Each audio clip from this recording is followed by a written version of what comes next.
Till now, we've gone through the three methods of the government to earn income. They are printing money, borrowing, and taxes respectively. And the government earns money through these methods for managing its own country's economy. Each method has its own advantages and disadvantages, which I'm going to explain in this video. But before moving forward, let me welcome you to Mini Money Mastermind with Mahira, your source for all things of finance. My mission is to educate and empower individuals to take control of their finances and reach their financial goals. I believe that understanding money is essential for living a successful and satisfying life, and I'm here to make it accessible and enjoyable for everyone. I'll cover all the key topics you need to know to make smart financial decisions. If you are new in this channel, make sure to hit the subscribe button to stay updated on my latest videos. Let's start the journey to financial freedom together. This video is the fourth video of one of my series, which is government money, and today's topic is printing money versus taxes versus borrowing. Hope you watched all my videos on government money, and if you're not, then I'll post the link of the playlist Government Money in the description, where I explained all the methods in detail, and you can watch all the videos in that playlist by clicking on the link. Also, all of my videos are available in the Hindi subtitles as well. So let us summarize what we've learned about the three methods of the government to earn income. Printing money refers to the process of creating new currency, typically done by the central bank or the government of any country. This increases the money supply and can lead to inflation. Taxes are a direct way for the government to raise its revenue by collecting money from individuals and businesses. Borrowing involves the government issuing bonds or taking loans from individuals, businesses, or foreign governments. This allows the government to raise funds without directly collecting money from its citizens, but it also increases the government's debt, which has to be repaid in the future with some amount of interest. Now let's discuss the advantages of printing money. Number 1. It can increase the money supply in an economy, meaning that if a government will print more money, then the amount of money being circulated throughout the country's economy will increase. Number 2.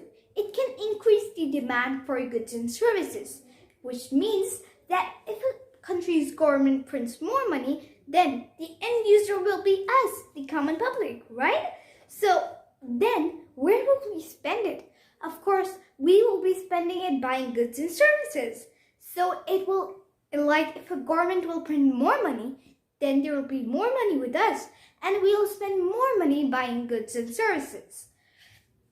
Number 3, it can help a country escape a liquidity crisis by the availability of funds. Now, what is a liquidity crisis? Liquidity crisis is a state in which businesses do not have the cash to fund themselves. Now let's learn the drawbacks of printing money. Number 1, it can cause inflation. You see, when the government will print more money, the money will reach us, the common public, and it will make us spend more than we used to. And then it will lead to higher prices. So printing money can cause inflation. Number 2, if done excessively, it can lead to loss of confidence in the country's currency and eventually leading to a currency crisis. Next, we have the advantages of taxes. Number 1, it provides the government a stable source of revenue.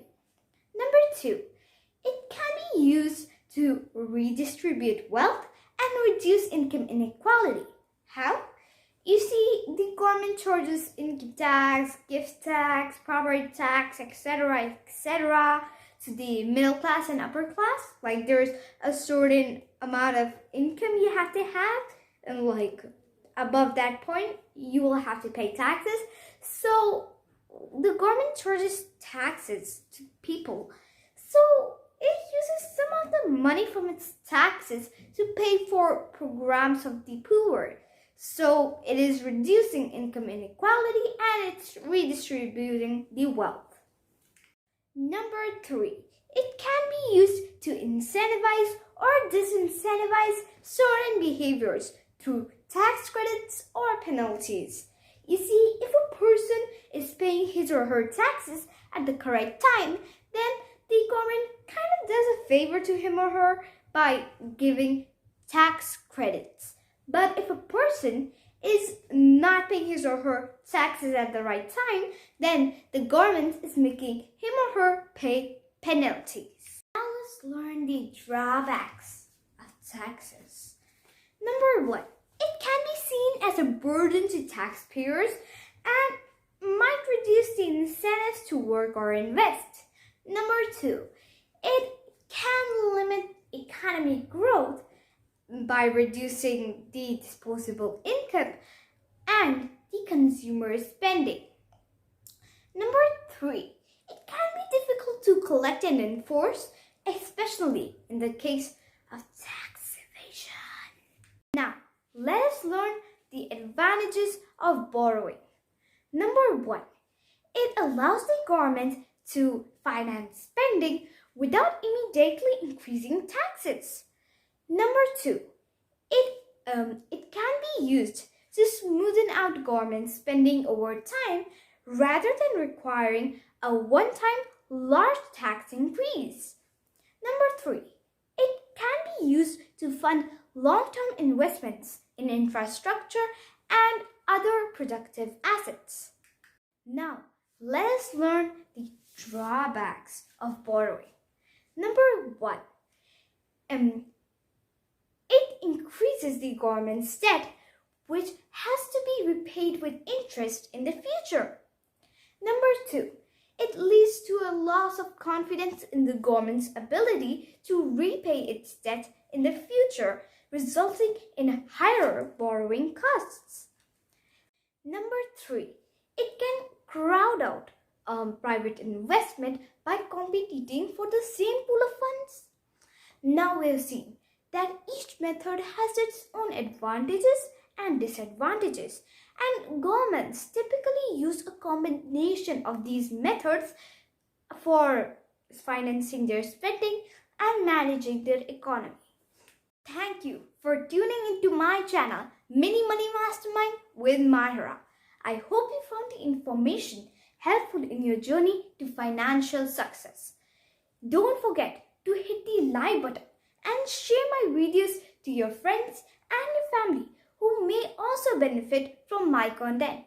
I appreciate your support and can't wait to continue bringing you more actionable and informative finance-related content.